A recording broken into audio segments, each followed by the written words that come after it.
Hello and welcome to Off Script with myself, Hannah Bowman. It's the reality TV podcast where we are breaking down and recapping MAFS at the moment because the whole of Australia is bloody loving it. Am I still loving it? I don't know. I talk about it a lot, so I probably should say I love it, but I feel like I'm at that point in the season where I'm like, what am I doing? Why do I support this show? But like a car crash, I feel like I can't kind of look away. So last night we had the commitment ceremony. It was the first commitment ceremony with the 3 new couples, and then we had all the old couples. We lost 2 of them. So I will start off by talking about Julia and Grayson. Oh, God bless them. I really think that they're like nice people separately, but obviously the vibes are platonic. Like they were never going to find that spark. I think they just speak 2 very different languages, and that's okay. That is so okay. You could be compatible with someone in so many different ways, but if you can't communicate like in each other's language, then it obviously isn't going to work out. So, you know, I felt sorry for Julia in a way that I feel like a lot of the blame was put on her. Like, oh, she talks in really long sentences and uses words like nuanced and she's stringing him along and blah, blah, blah, but she doesn't really like him and all the stuff of, oh, she would have preferred to be with a woman. Like, I think all the blame was put on her. But at the end of the day, if you don't have chemistry, then no one's to blame, you know? So I will miss them because of her fashion, basically obsessed with her, you know, like she had the tux suit on last night, like dress suit, and she had the little French hat, what do you call them? Beret. So, yeah, I will miss them. I mean, I'm not going to miss Grayson's waffle sweater, but that's okay, or his big pupil-y eyes, but I genuinely think they're all right people, and I hope they find their loves of their life, but it wasn't meant to be each other. And I really liked that it wasn't a big blow up, like it ended really nicely. The other couple that's also finished their stint on the show is obviously Mel and Luke. No surprises there. Obviously from day one, they were doomed.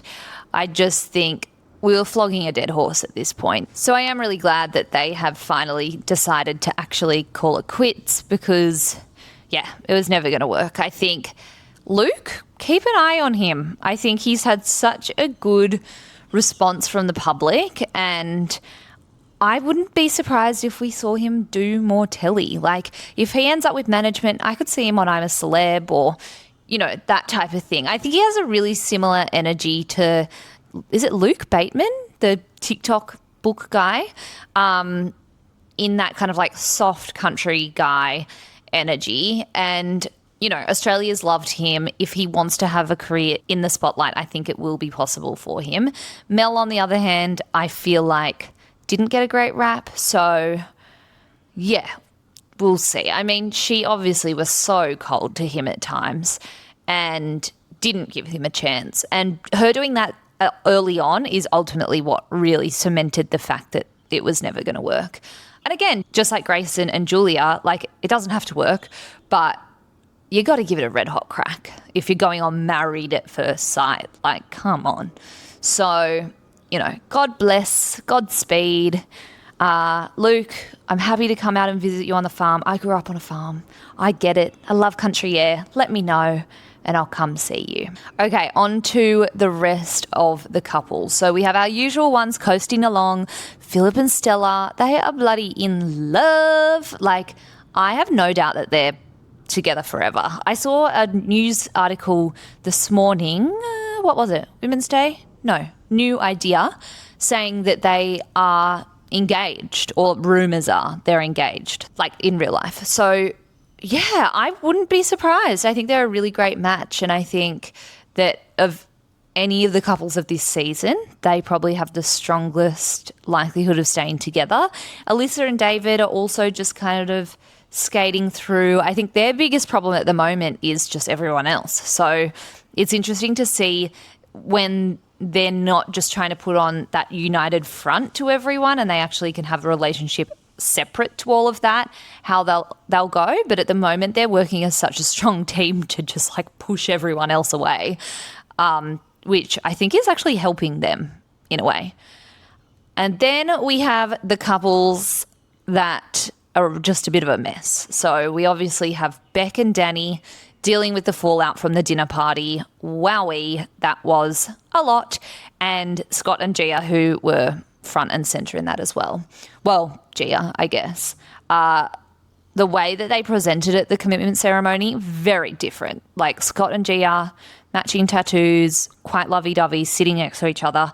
Beck and Danny, kind of, the body language was saying, we're over. But then she was saying, we're the strongest we've ever been. So my thoughts on this is that before the cameras have started rolling, they've had a conversation and Beck's gone, let's just get through tonight. United front, say that everything's good and keep on going. And so she sat down, said, yep, everything's good. And then the experts have pushed them. And Danny, being Danny, has, said what he said. So that's what I think happened. I think Danny doesn't support her at all.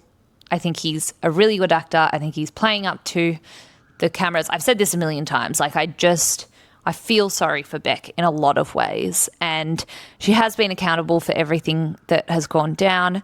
And I think it must be really tough for her being there with all the girls against her and Gia against her, but then Danny not supporting her and all that stuff. So, yeah, I hope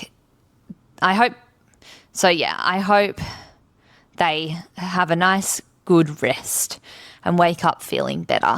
As for Gia and Scott, I'm so intrigued to see what happens with them because, spoiler alert, 5, 4, 3, 2, 1, they don't end up together and they break up before the show ends.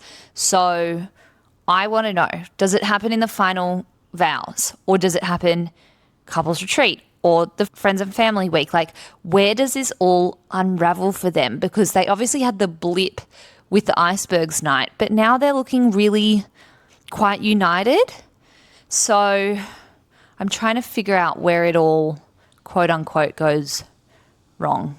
But I'm sure we'll find out.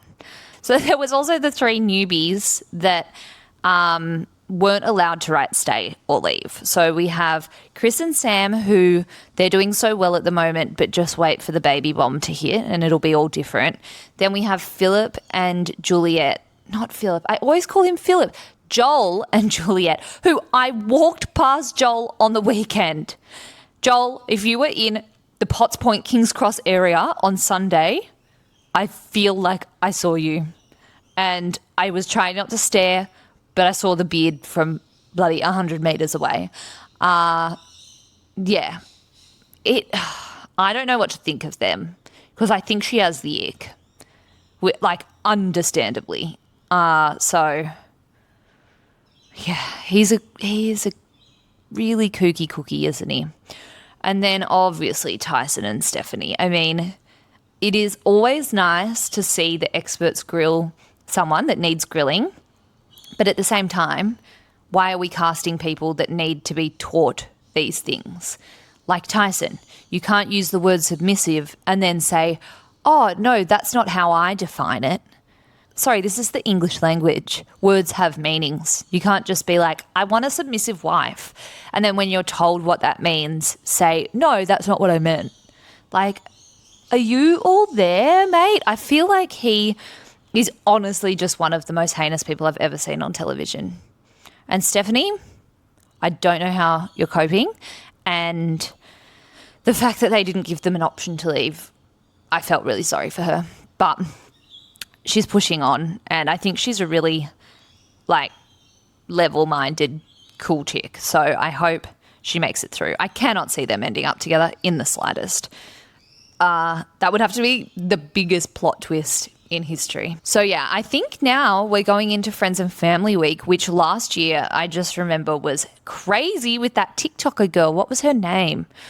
Oh, I can see her face. Jasmine Eats with the red hair when she was there as Adrian's friends and family with the whole Afina thing. Oh my God, that was a big blow up. So it will be very telling to see what happens when they meet each other's friends and family and all that jazz. I saw on the shorts or the next time on MAFS that crazy gay man from Gia's wedding is back. I think his name's Will.